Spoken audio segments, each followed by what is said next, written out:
Queridos, eu quero iniciar esse nosso tempo de reflexão fazendo um teste. Teste do silêncio. Fique em silêncio.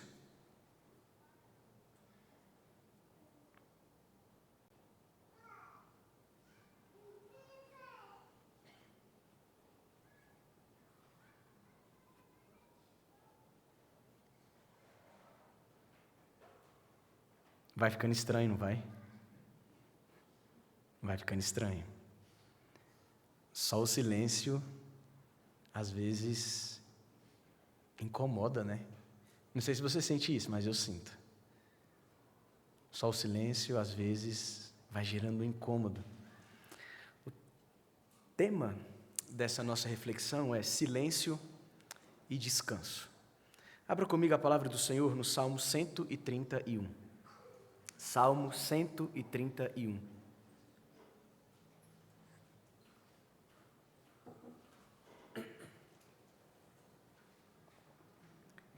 Salmo 131. Diz assim a palavra do Senhor. Salmo 131. Senhor, não é orgulhoso o meu coração, nem arrogante o meu olhar. Não ando à procura de coisas grandes, nem de coisas maravilhosas demais para mim. Pelo contrário, fiz calar e sossegar a minha alma, como a criança desmamada se aquieta nos braços de sua mãe, assim é a minha alma dentro de mim. Espere, ó Israel, no Senhor, desde agora e para sempre. Amém. Silêncio e descanso. Havia um homem que tinha medo do silêncio. Não do silêncio externo, mas do silêncio da alma. Isso é uma história, então abro aspas, né? Por dentro, tudo era barulho. Planos, metas, sonhos, comparações, expectativas.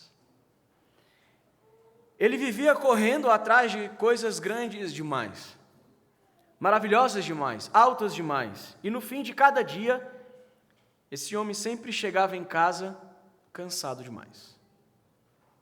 Certa noite, caminhando por uma estrada antiga, viu uma pequena casa com uma luz acesa e alguém cantando baixinho no quintal, como quem não tinha pressa alguma em terminar a canção. Aquilo gerou incômodo. Ele bateu a porta e perguntou ao velho que abriu: como o senhor consegue viver assim, em paz, enquanto o mundo lá fora parece estar em chamas? E aquele senhor respondeu com simplicidade: eu aprendi a silenciar a minha alma e a deixá-la descansar em Deus. Queridos, o Salmo 131 é considerado um salmo de confiança. Ele é nomeado como cântico de romagem, ou chamado por alguns de salmos de subida, porque era um cântico entoado enquanto o povo peregrinava, caminhava rumo a Jerusalém para cultuar e adorar o Senhor.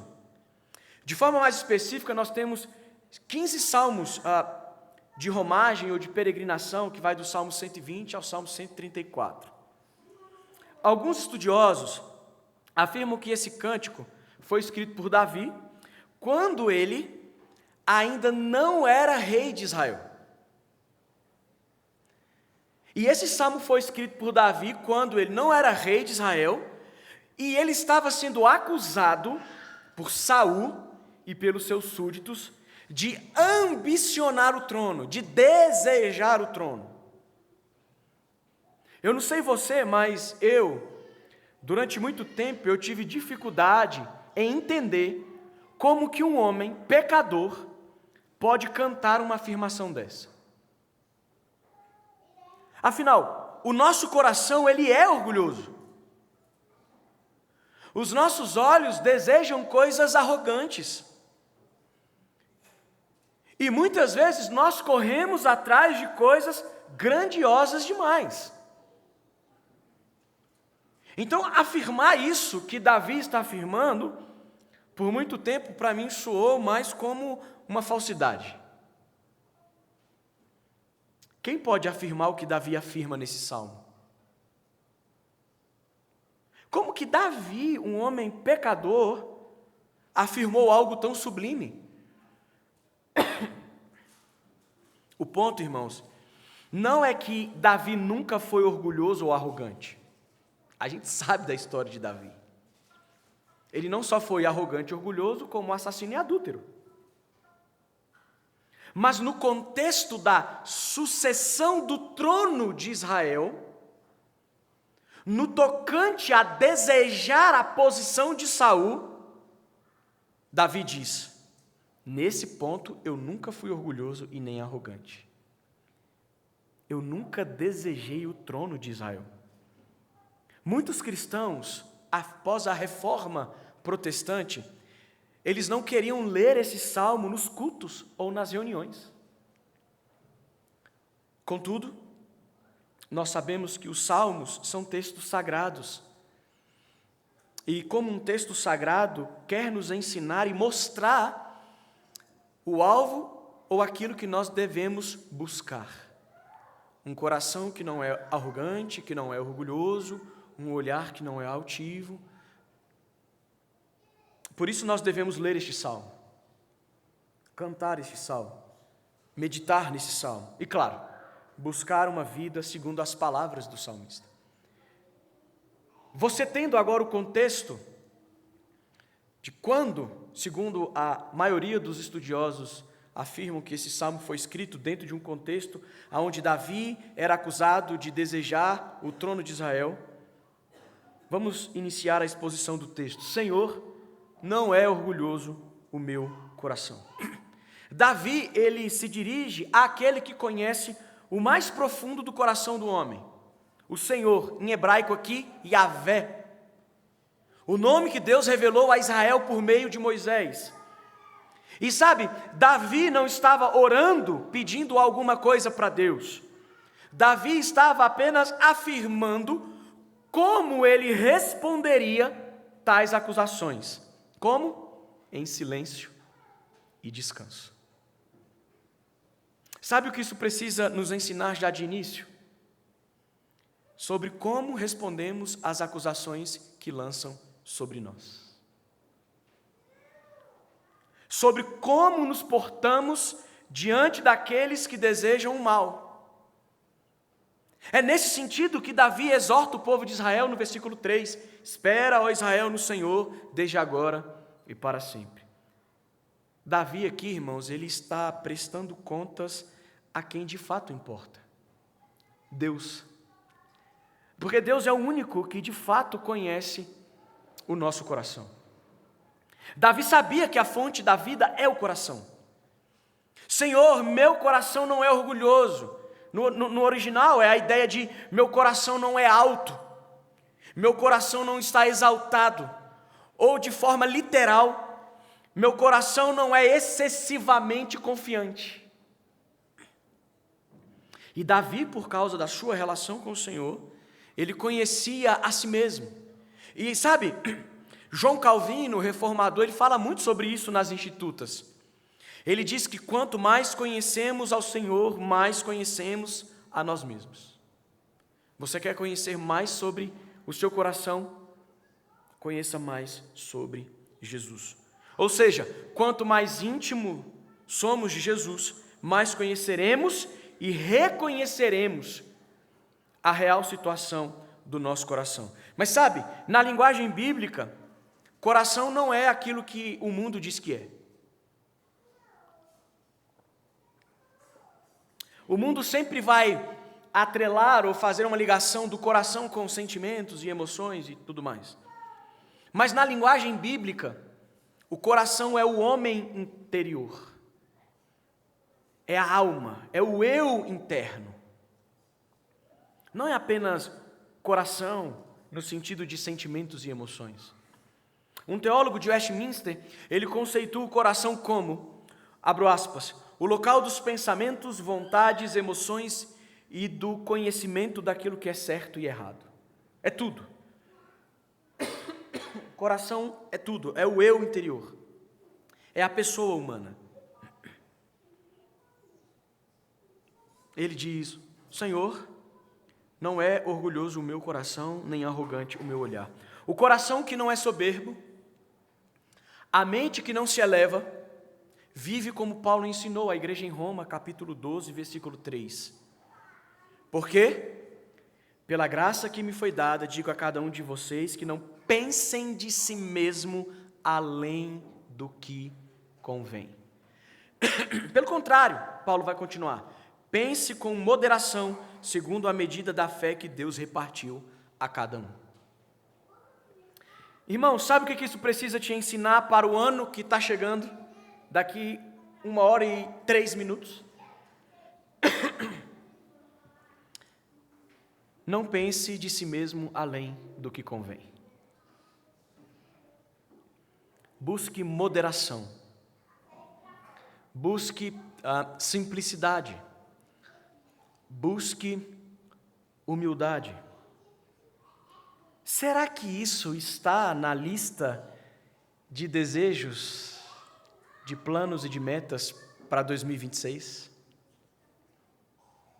E o salmista continua: nem arrogante o meu olhar.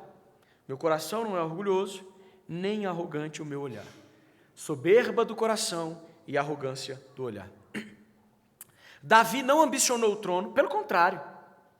Lembra da história de Davi? Que a palavra de Deus nos revela? A palavra de Deus vai dizer que Deus retira de Saul o trono, não é isso? E manda o profeta ir à casa de Jessé para ungir Davi rei, não é isso? O profeta entra na casa de Samuel, o profeta Samuel entra na casa de Jessé, e ele vê os irmãos de Davi, homens fortes, habilidosos, homens de boa aparência, mas Davi não está lá. Onde estava o jovem salmista? Lembra da história? No campo, cuidando das ovelhas de seu pai. Deus foi atrás de Davi para ungí-lo rei de Israel. Davi não ambicionou o trono, não olhou o palácio com grandes olhos, não arquitetou no coração a derrubada de Saul como rei. Pelo contrário, quando ele teve a oportunidade de matar Saul, o que ele disse? Eu não toco em Saul. Davi, quando teve a oportunidade, ele diz: Saul é problema do Senhor, não é meu problema. Deixa eu dar um exemplo do perigo, da arrogância, do orgulho e o quanto isso é sutil. Em 2013 para 2014, eu criei um canal no YouTube. A justificativa externa que saía dos meus lábios era: eu quero espalhar o evangelho por meio de vídeos devocionais. Então eu criei um canal no YouTube. Mas a motivação do meu coração era ser visto e ser grande. Sabe como que eu cheguei a essa conclusão, irmãos? Poucas visualizações, poucos likes, poucos inscritos. Sabe qual foi o resultado? Tristeza no meu coração. Não era espalhar o evangelho. Era, quem sabe, ter um canal grande, muitas visualizações, muitos likes. A motivação era coisas grandiosas e maravilhosas demais. É sobre isso que Davi nos ensina quando ele afirma: não ando à procura de coisas grandes nem de coisas maravilhosas demais para mim. O que você deseja com as coisas que você procura? O que você deseja com as coisas que você procura? Sabe, o problema não é externo, mas interno. Não nasce das circunstâncias, mas do nosso próprio coração, que muitas vezes é orgulhoso, e do nosso olhar, que é arrogante. Por exemplo, você é orgulhoso da criação dos seus filhos. Você diz: criei bem esses meninos. Até quando algo fora do seu controle acontece. Quando, por exemplo, o seu filho abandona a igreja. E aí você começa a todo custo buscar coisas grandes e maravilhosas na tentativa de mantê-lo na igreja. Resultado? Cansaço. Pastor, o que a gente faz para esse menino voltar para a igreja? Por exemplo, seu marido é agressivo. E você começa a buscar coisas grandes e maravilhosas para mudar o coração dele. Qual que é o resultado? Cansaço. Por exemplo, você estuda para o concurso, mas nunca passa. Então você começa a buscar coisas grandes e maravilhosas demais para ter uma renda melhor. Resultado? Cansaço. Somos a geração mais ansiosa, depressiva, triste e suicida de todos os tempos. Por que será? Talvez o desejo desesperado por coisas grandiosas demais. Ou uma alma acelerada em busca de controle. Ou um coração que freneticamente deseja mais e mais, porque não é contente com aquilo que recebeu do Senhor. Davi, irmãos, em um único verso, nós estamos no verso 1, na primeira parte do verso 1, em apenas pouquíssimas palavras, Davi consegue resumir a sociedade pós-moderna. O coração do homem dos nossos dias: orgulho, excesso de confiança em si mesmo, arrogância no olhar e uma busca frenética por grandeza. Sabe o que é mais triste de tudo isso? É que muitas listas de realizações para 2026 dos cristãos estão cheias de coisas que promovem orgulho no coração, arrogância no olhar e um coração inquieto.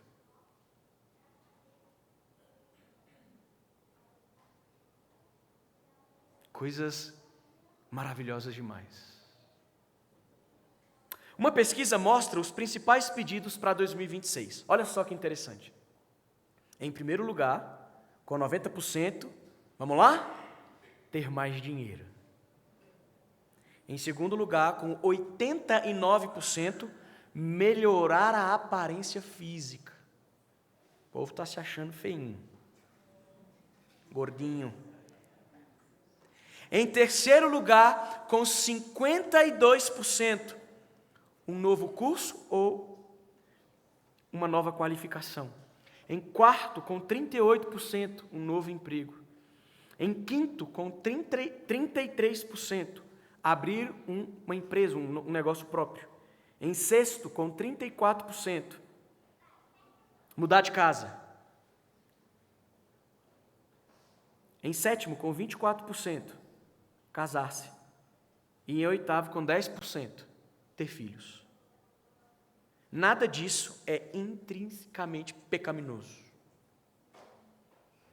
Mas isso revela o coração. Nessas listas, a gente não consegue ver virtudes espirituais. Em que sentido? E aí eu falo de nós cristãos. Humildade, domínio próprio. Raramente você vai ver na lista de desejos para o ano que chega o fruto do Espírito. Eu quero amar mais, eu quero ser mais paciente, mais longânimo, né? Talvez isso revele um pouco do nosso apego a esse mundo. Nesse sentido, então, o Salmo nos ensina algo de extrema importância, porque o salmista no verso 2 diz: pelo contrário, fiz calar e sossegar a minha alma. Ou seja, silêncio e descanso. Calar silêncio, sossego e descanso. Eu acredito que essa é uma boa meta para 2026. O que vocês acham? Silêncio e descanso na presença de Deus. Enquanto o mundo corre, a gente espera. Enquanto o mundo freneticamente busca coisas maravilhosas demais, nós exercitamos um descanso ativo, como já dizia Franz Schaeffer. E aí eu quero gastar um tempo aqui. Deixe-me gastar um tempo nessa ideia do descanso ativo. Por quê? Porque o cristão, ele não é chamado à preguiça. Porque na dinâmica da mensagem, você pode dizer, pastor, então a gente fica aqui tranquilo, sossegado, paz e amor, e Deus vai fazendo as coisas acontecerem. Davi não está dizendo que ele não anda à procura de coisas, ele diz que não anda à procura de coisas grandiosas e maravilhosas demais.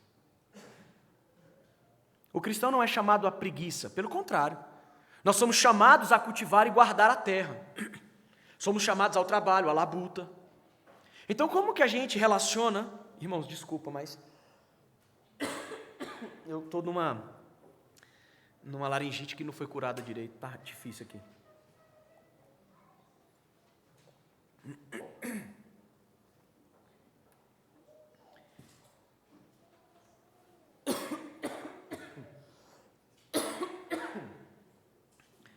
Então, como que a gente relaciona produtividade com essas palavras do salmista?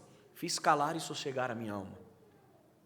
Alan Porto, ele tem um livro chamado Produtividade, acho que é Produtividade Redimida, se eu não estou enganado. E ele diz algo muito interessante, ele diz assim, quando estamos mais descansados, é que somos mais produtivos. Mas não é um sossego, um descanso de preguiça, de ficar o dia deitado na rede, na cama, no sofá. Não é um descanso de omissão, mas um descanso no Senhor, uma produtividade dependente. Então, quando Davi afirma, não ando à procura, no hebraico, o sentido do texto literal é viver ou se comportar de uma forma específica. Ou seja, você pode e deve buscar e planejar seu 2026, mas a sua vida não pode girar em torno daquilo que você planejou. Porque o homem faz planos, mas a resposta vem do Senhor. Então, vamos ilustrar isso aqui para clarear. Se você se qualificar, fazer curso, se qualificar, uma pós, um mestrado, um doutorado, um PhD, o que for, e Deus lhe abrir a porta de um emprego melhor, amém. Isso é o descansar ativo que Francis Schaeffer ensina, ou o descanso dependente de Alan Porto. Eu faço e descanso, eu estudo e descanso, eu me qualifico no local de trabalho e eu descanso. Um outro exemplo, se você fechar a boca e fizer exercício todos os dias e sua saúde melhorar, amém.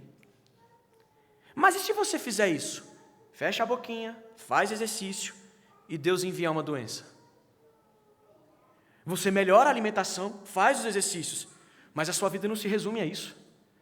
Porque quem pode garantir que ainda que você faça a sua parte, uma doença não possa surgir? Qual que é o ponto, irmãos? Muitos desejam melhorar a vida financeira. Para quê? Para ostentar um estilo de vida que promove orgulho, arrogância. Entende porque muitas vezes Deus não te prospera? Para sua proteção.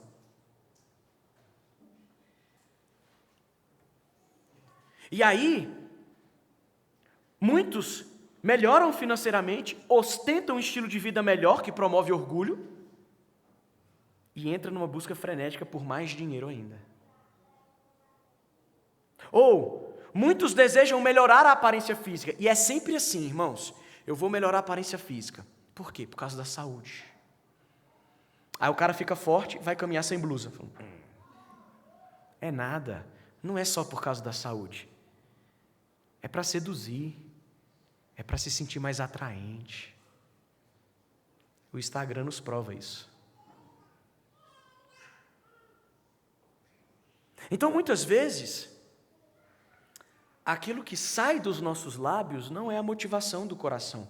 Eu quero espalhar o evangelho. Aqui dentro, eu quero um canal grande, com muitos inscritos, muitos likes, para as pessoas conhecerem e falarem, sabe quem é o Carolino? Ah, sei, lá do canal tal.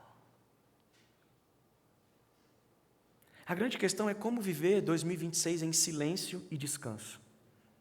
E Davi nos ensina. Como criança desmamada se aquieta nos braços de sua mãe. Onde que Davi fez sua alma se calar e sossegar? Nos braços da mãe. É óbvio que Deus é pai, Deus não é mãe. A cabana estava errado. Deus não é mãe, Deus é pai. Mas em diversos momentos, a Bíblia, ela traz a figura da mãe para ilustrar o cuidado de Deus que é pai para com seus filhos. O texto sagrado nos mostra que só existe um lugar em todo o mundo criado, onde a alma encontra silêncio e descanso. E esse lugar não é no serviço que realizamos, ainda que dentro do reino de Deus. Esse lugar não é no cônjuge, nos filhos, na profissão. Esse lugar é na presença do Senhor. Davi faz questão de mostrar que é uma criança, não faz? Assim como uma criança desmamada. Mas não é qualquer criança. Ele diz que é uma criança desmamada. Uma criança que se aquieta nos braços da mãe, não porque acabou de ser alimentada, ou que vai aos braços porque deseja o leite materno. E eu prefiro essa interpretação. Por quê?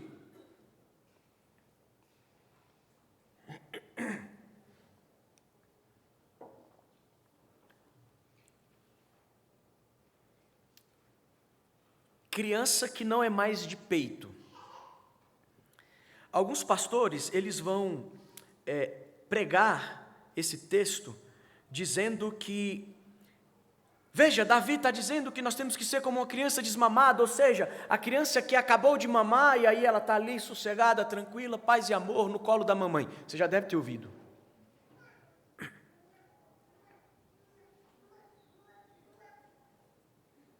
A criança está satisfeita, então ela não vai espernear, ela não vai nada. A gente precisa estar assim no colo do pai. Mas o sentido do desmamada no hebraico é gamal. E gamal no hebraico significa privado do leite materno. Quem tem criança que mama, priva do leite materno para você ver o sossego que ela vai ficar. Ela vai ficar qualquer coisa, menos sossegada. Ela vai gritar, ela vai berrar, ela vai chorar, ela vai espernear, porque ela está dizendo o quê? Eu preciso do meu leite. Esse termo gamal, desmamado, aparece em Gênesis 21, verso 8, que diz assim: Isaac cresceu e foi desmamado. Gamal. Nesse dia em que o menino foi desmamado, deu a Abraão um grande banquete. Ou seja, Isaac cresceu e ele foi desmamado, ele foi privado do leite, ele não precisa mais do leite. Mas esse termo, gamal, desmamado, também aparece em 1 Samuel 1, verso 22. Ana, porém, não subiu e disse ao seu marido: Quando for o menino desmamado, levá-lo-ei para ser apresentado perante o Senhor e para lá ficar para sempre. Ou seja, Ana, quando o menino crescesse e fosse desmamado, privado do leite, não precisasse mais se alimentar do leite materno, ela iria apresentar esse menino ao Senhor e ali ele iria ficar para sempre. Ou seja, a criança desmamada que Davi usa como ilustração para uma alma em silêncio e em descanso, não é porque a criança está satisfeita com o leite que ela acabou de consumir, de mamar, ou porque ela está satisfeita com o que a mãe pode oferecer. Essa criança desmamada do Salmo 131, gamal, privada do leite materno, ela está em silêncio e em sossego pela simples presença da mãe. Assim, então, Nossa alma em silêncio e descanso encontra paz e sentido, não porque Deus pode nos dar algo, mas porque a presença dele nos é suficiente. Sobre uma alma sossegada, Derek Kidner afirma o seguinte: é a libertação da importunação, da procura das suas próprias vantagens e da escravidão de tormentas e terrores delusivos. Basicamente, Derek Kidner está dizendo, ou você descansa no Senhor, ou você estará preso às tormentas de uma busca frenética pelas coisas grandiosas deste mundo. Consequentemente, a presença do Senhor é a libertação dos anseios da vida. Por isso que nós lemos na liturgia o texto de Mateus, não precisamos ficar ansiosos por coisa alguma, porque Deus sabe de tudo aquilo que a gente precisa. E aí o salmista continua, assim é a minha alma dentro de mim. Davi, ainda que acusado de orgulho e arrogância, ainda que exteriormente as coisas estivessem se complicando, ele afirma, assim é a minha alma dentro de mim. Como que é a alma do salmista? Em silêncio e descanso. Ele está em paz, porque em Deus ele aquietou o seu coração. Davi não está afirmando que ele não era tentado pelo pecado do orgulho ou da arrogância. Pelo contrário, ele está revelando ter resistido ao orgulho e à arrogância. Como? Silêncio e descanso na presença do Senhor. A prova é que ele não levantou a mão em momento algum contra Saul. Se fosse eu tinha matado Saul. Fácil, tranquilo, rapidinho. Credo, pastor. Davi descansava no Senhor. Davi dominou o seu coração, que é um fruto do Espírito. Irmãos, por que não iniciar 2026 diferente do que foi 2025? A Silvia orou aqui, né? Nos perdoa, Senhor, porque a gente não lê a Bíblia como deveria, não ora como deveria. E eu falei, Deus está revelando uma aplicação do meu sermão para ela. Por que a gente não inicia 2026 diferente de 2025? Investindo mais na sua vida com Deus. Sendo mais fiel no tempo de oração e leitura da palavra. Se esforçando para ser presente nos cultos de domingo à noite. Tem gente que faz, né? Academia, 1 de 365. Se ele fizer isso com culto, se ele fizer isso com a escola dominical, os estudos de quarta, então, por que a gente não investe mais nisso? Por que não investir mais na evangelização dos perdidos? Por que não se envolver mais na vida da igreja, servindo, não apenas consumindo? Davi cantava essas palavras caminhando para o final, lembrando o próprio coração enquanto ele se dirigia ao templo em Jerusalém para adorar a Deus. Mas ele não ficou com essa reflexão apenas para si. Ele exorta o povo de Deus como um todo. O último versículo, ele diz, espere. E esse espere é esperança, é espere de esperança. Ele está dizendo, espere ou tenha esperança, ó Israel, no Senhor, desde agora e para sempre. Igreja Presbiteriana do Guará, espere. Tenha a esperança no Senhor, descanse no Senhor, silencie os barulhos do seu coração na presença do Senhor. Enquanto caminhamos, não rumo a um templo físico ou a algum espaço de culto e adoração, mas enquanto peregrinamos nesse mundo rumo à eternidade, coloque a sua alma em silêncio e em descanso no Senhor. Não tenha um coração orgulhoso. Guarde seus olhos da arrogância. Não tenha um estilo de vida e um comportamento igual aos dos incrédulos, que vivem frenética e desesperadamente à procura de coisas grandes e maravilhosas demais. exercite a moderação, a simplicidade, busque intencionalmente viver o descanso ativo. Faça a sua parte e espere no Senhor.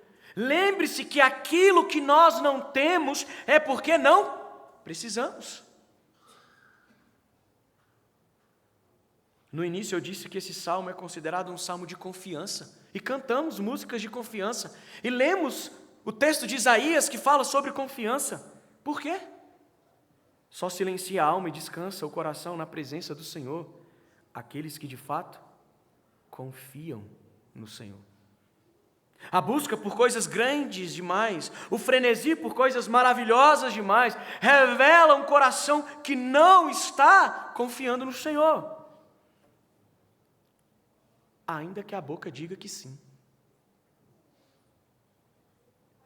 Como você chega ao fim desse ano? Cansado? Sem esperança? Desacreditado? Exausto de tanto correr, desejar, buscar? E muitas vezes não conseguir alcançar? Essa mensagem é um convite ao silêncio e ao descanso naquele que é a nossa esperança, Jesus Cristo. E que todo o cansaço produzido em 2025, porque você desejou coisas grandes demais e maravilhosas demais, possa te ensinar que o caminho para 2026 passa pelo silêncio e pelo sossegar da alma no Senhor. Você não precisa fazer 10 coisas ao mesmo tempo para se sentir útil. Se você está aqui nessa noite de virada de ano, nesse culto de adoração ao Senhor, mas você ainda não pertence a Jesus, você ainda não reconheceu Jesus como Senhor e Salvador, essa mensagem é um convite para que você silencie sua alma e coloque em Deus o descanso da sua existência. Talvez você está buscando no trabalho um sentido para viver. Talvez você tenha o sexo como ídolo no seu coração. Talvez você coloque no seu namoro toda uma expectativa de vida. Talvez no casamento, não sei. Essa mensagem de silêncio e descanso é para você que ainda não se entregou a Jesus. Entregue-se a Ele. Confie nele, creia nele, adore somente a Ele. Eu quero concluir. Lembra da história do homem que tinha medo do silêncio da alma?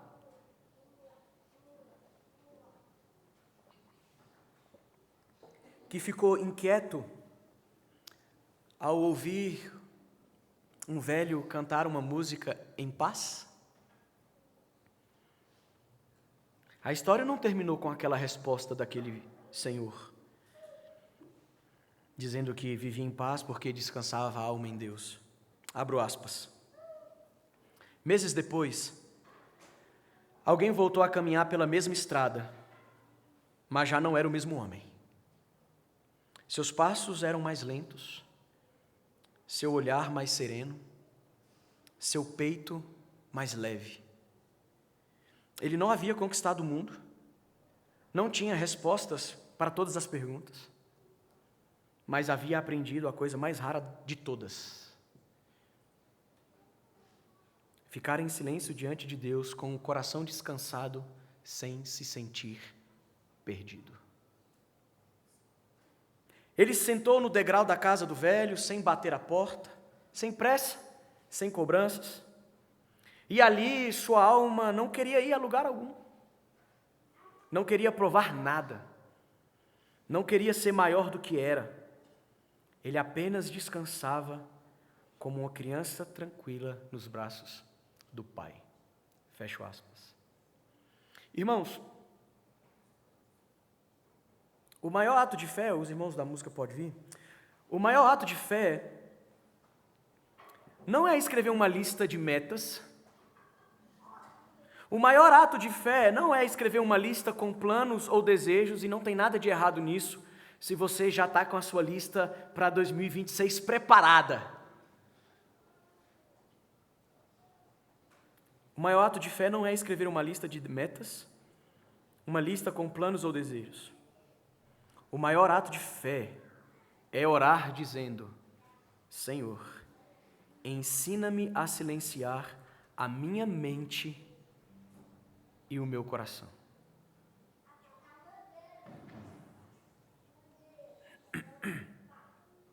Ensina-me a silenciar a minha mente e o meu coração em Ti. Comece 2026 não correndo mais rápido, e sim descansando mais profundamente. Não desejando freneticamente coisas grandes, mas ansiando os braços de Jesus. Porque Ele e nele é onde a gente encontra, em silêncio, o descanso para a nossa alma. Em um mundo que vai correr em 2026, e vai correr muito, o chamado do Senhor para nós é silêncio e descanso. Espere, ó Igreja Presbiteriana do Guará, no Senhor, desde agora e para todo sempre. Amém.